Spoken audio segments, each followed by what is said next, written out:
baby loves. Tingnan nyo ang nangyayari sa paligid dito sa Pilipinas, mga baby loves. May ashfall. Nagagalit ang Bulkang Taal. Ganyan katindi, malabo. Malabo yung sobrang yung ash niya, makapal na, mga baby loves. Ayan ganyan ang kulay ng paligid namin dito, mga baby loves. Yan, mga baby loves, diba? Yan, dapat umulan para mawala yung ashfall. Naku, mga baby loves ko. Ato, nandito ako. Ako'y namamalengke na nga.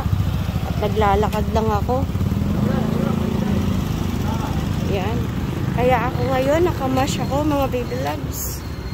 Nakamas ako dahil masyadong madaming ash sa paligid namin dito. Yan. Papasok na ako ng Merry Chris. Ayan.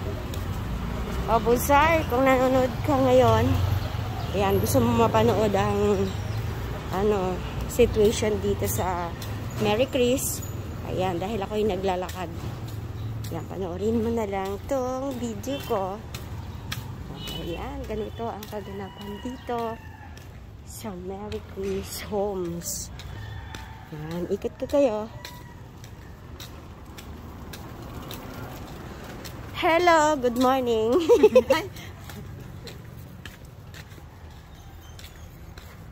Hello, madam, kamusta? Buti nakamask ka. Kasi matindi yung ashfall. Ayan, di ba? Ayan. Wala na yung ashfall na yun. Mayroon, madami. Marami bang bunga yung kalamansi mo? Alam ko, pinaglihan yata yan. Palaglagan. Naglaglagan? May naglihi ba dyan? Avocado. Yan. Yan lang. Thank you sa panonood. Ito si ate. Masipag naglilinis to dito sa clubhouse. Thank you. Bye-bye.